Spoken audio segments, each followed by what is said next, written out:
En este video hablaremos sobre el tema criterios para considerar un suelo contaminado, presentado por los alumnos de la Escuela Profesional de Ingeniería Ambiental de la Universidad Andina del Cusco, dirigido por el ingeniero Teodoro Guarguachipani del curso de Contaminación de Suelo. Introducción. El suelo es un componente esencial del ambiente en el que se desarrolla la vida. Es vulnerable, de difícil y de larga recuperación, tarda desde miles a cientos de años en formarse, y de extensión limitada, por lo que se considera un recurso natural no renovable. En este sentido, puede decirse que el suelo provee importantes funciones ambientales, dentro de las cuales se destaca ser el sustento de alimento para las plantas, almacenar nutrientes, poseer y albergar materia orgánica, proveniente de restos de animales y vegetales, ser el hábitat de diversos organismos que transforman la materia orgánica presente en él, entre otros factores que lo hacen ser esencial en el desarrollo de los ecosistemas de los cuales forma parte. Para que el suelo pueda desempeñar sus numerosas funciones, es necesario mantenerlo en buen estado. No obstante, el suelo está cada vez más amenazado por una serie de actividades humanas que podrían contribuir a su degradación. El suelo se enfrenta a diferentes amenazas, como la erosión, la disminución de la materia orgánica, la contaminación difusa y puntual, la compactación del suelo, la pérdida de la biodiversidad y la salinización. Criterios para considerar un suelo como contaminado. Un suelo será declarado como contaminado cuando se determinen riesgos inaceptables para la protección de la salud humana o, en su caso, de los ecosistemas, debido a la presencia de este en alguna de las sustancias contaminantes recogidas o de cualquier otro contaminante químico. Según el criterio establecido para la consideración de un suelo contaminado, si se demuestra que existen riesgos inaceptables, este suelo deberá ser declarado como contaminado. Como consecuencia, se podrá declarar que el suelo deja de ser contaminado cuando se demuestre que el riesgo ha dejado de ser inaceptable. Este criterio establece que en aquellos casos en los que no se haya realizado la correspondiente valoración de riesgos, la comunidad autónoma podrá considerar por un emplazamiento en particular el suelo como contaminado si la concentración de la sustancia del suelo es mayor que 100 veces que los niveles genéricos de referencia, dado calculado según sea el uso actual o previsto del suelo. Los suelos contaminados. El suelo constituye uno de los medios resistores de la contaminación más sensibles y vulnerables. Un suelo contaminado es aquel que ha sufrido un cambio en sus características físicas, químicas o biológicas, que por su naturaleza, dimensión o duración en el tiempo resulta incompatible con sus propiedades funcionales de uso para la salud pública o el ambiente. Para que el suelo pueda desempeñar sus numerosas funciones es necesario mantenerlo en buen estado. No obstante, el suelo está cada vez más amenazado por una serie de actividades humanas que podrían contribuir a su degradación.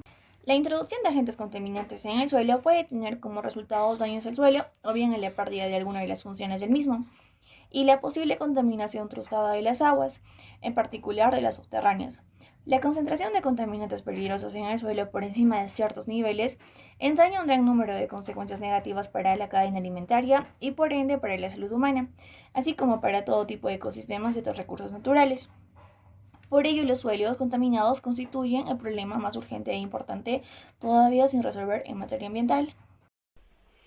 Degradación y contaminación de suelos. La degradación de los suelos contaminados produce una modificación y un deterioro en su estructura a consecuencia directa de la utilización de elementos o sustancias que se usa en la agricultura, forestación, ganadería, industrial y transporte.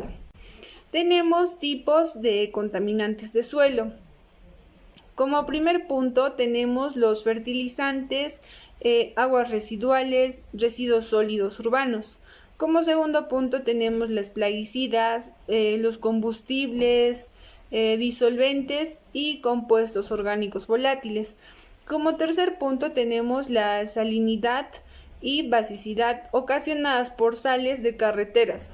Tenemos aguas salobres de irrigación y acidificación por lluvia ácida o drenaje ácido de minas. Como penúltimo punto tenemos elementos traza, que son los cationes metálicos, elementos normalmente presentes en bajas concentraciones como son los suelos y plantas. Y como último punto tenemos las partículas sedimentables de suelos erosionados, emisiones volcánicas y emisiones industriales. Bueno, la contaminación puntual del suelo puede ser causada por un evento específico o una serie de eventos dentro de un área determinada en la que los contaminantes son liberados del suelo y la fuente e identidad de la contaminación son fácilmente identificadas. En las actividades antropogénicas se representan las principales fuentes de contaminación de tipo puntual. Entre los ejemplos que destacan podrían ser los emplazamientos de algunas fábricas antiguas, la eliminación inadecuada de desechos y aguas residuales, los vertederos no controlados, la aplicación excesiva de agroquímicos, derrame de muchos tipos, entre otros. Las actividades como la minería y la fundición que se realizan usando normas ambientales pobres son también fuentes de contaminación por metales pesados en muchas otras regiones del mundo.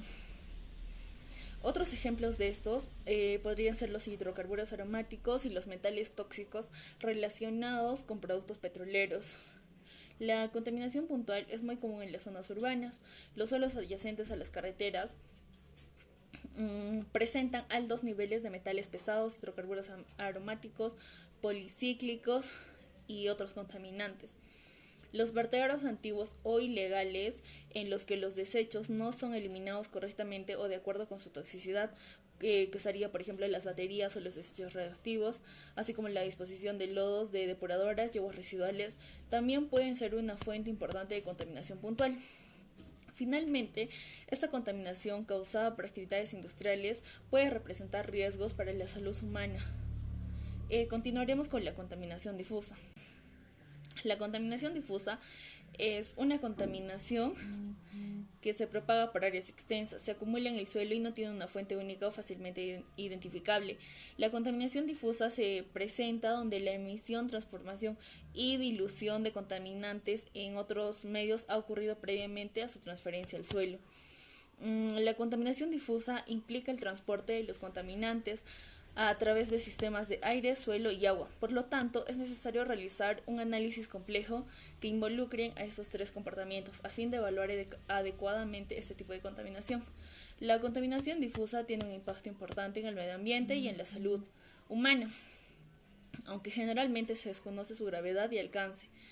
Los ejemplos de la contaminación difusa son demasiados, pero algunos podrían ser la energía y armas nucleares, la eliminación incontrolada de desechos y los efluentes contaminados liberados en cuencas o cerca de estas, la aplicación en los suelos de lodos de depuradoras, el uso agrícola de plaguicidas y fertilizantes que también añaden metales pesados, contaminantes orgánicos persistentes, nutrientes en exceso y agroquímicos que son transportados por corriente abajo por las aguas, de escorrentía, inundaciones, transporte y de exposiciones atmosféricas o también la erosión del suelo.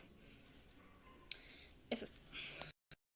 Contaminantes orgánicos. Los contaminantes orgánicos del suelo son de naturaleza muy variable, como los aceites, petróleos y gasolinas, etc.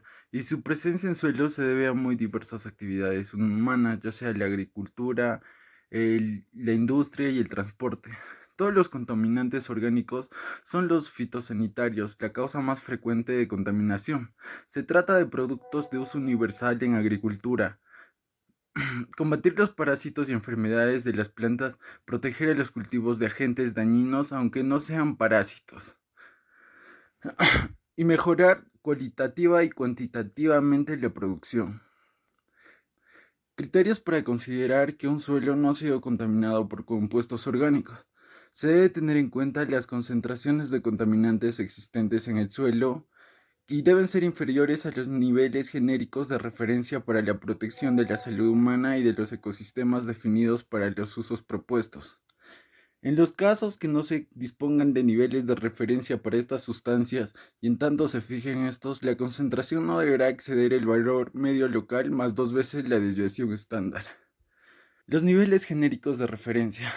Los niveles genéricos de referencia se desarrollan en el contexto de una propuesta metodológica de estándar de investigación y gestión de suelos contaminados.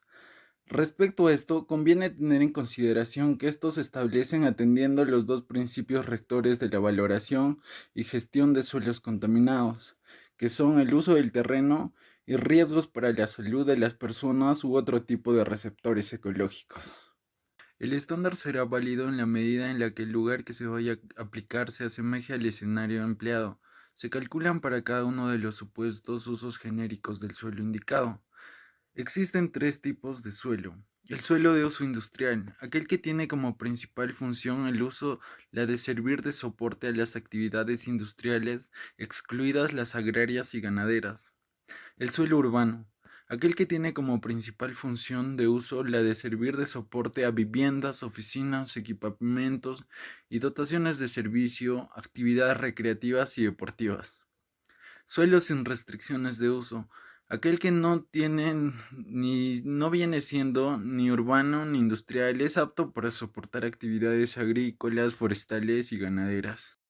Les hablaré sobre el uso de diferentes tipos de suelo.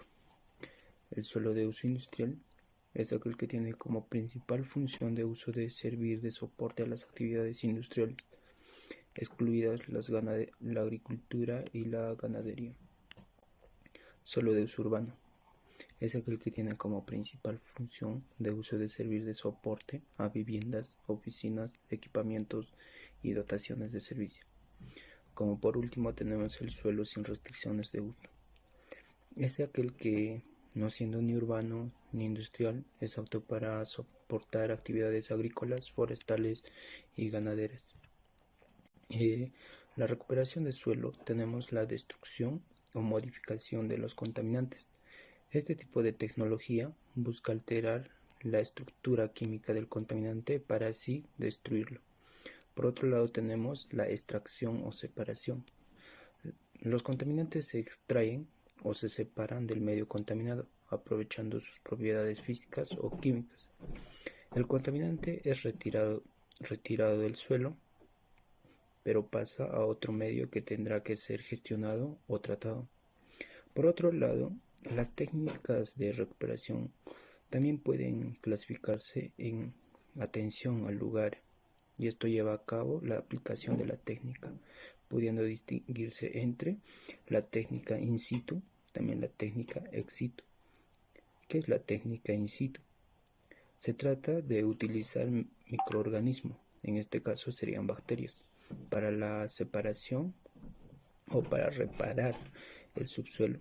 Se puede realizar bioestimulación, que esto es al inyectar al subsuelo líquidos o gases que estimulen la proliferación de los microorganismos, o bioaumentación, que este es inyectar bacterias que degradan a los contaminantes. Por otro lado tenemos la técnica de ex situ. La realización de este tipo de tecnología requiere la excavación, degradado o cualquier otro proceso para remover el suelo contaminado antes de su tratamiento. Como por último, las conclusiones. Un suelo está contaminado cuando ha superado su capacidad de amortiguación para una o varias sustancias. En este momento pasa de actuar como un sistema protector a ser una causa de problemas de contaminación para el agua, la atmósfera y los organismos. A su vez, se modifican sus equilibrios bioquímicos y aparecen cantidades anómalas de determinadas componentes que causan cambios en sus propiedades físicas, químicas o biológicas. Además de estos procesos biológicos, otros procesos como la absorción o el transporte determinan la persistencia de contaminantes orgánicos en el suelo. Contribuyen a una menor o mayor exposición de estos contaminantes hacia los seres vivos, por lo que cuanto más tiempo permanezca un contaminante en el suelo, más patente se hace sus efectos sobre la calidad y mayor probabilidad de ejercer efectos tóxicos. Estos efectos tóxicos sobre los organismos vivos, y por lo tanto mayor será su riesgo.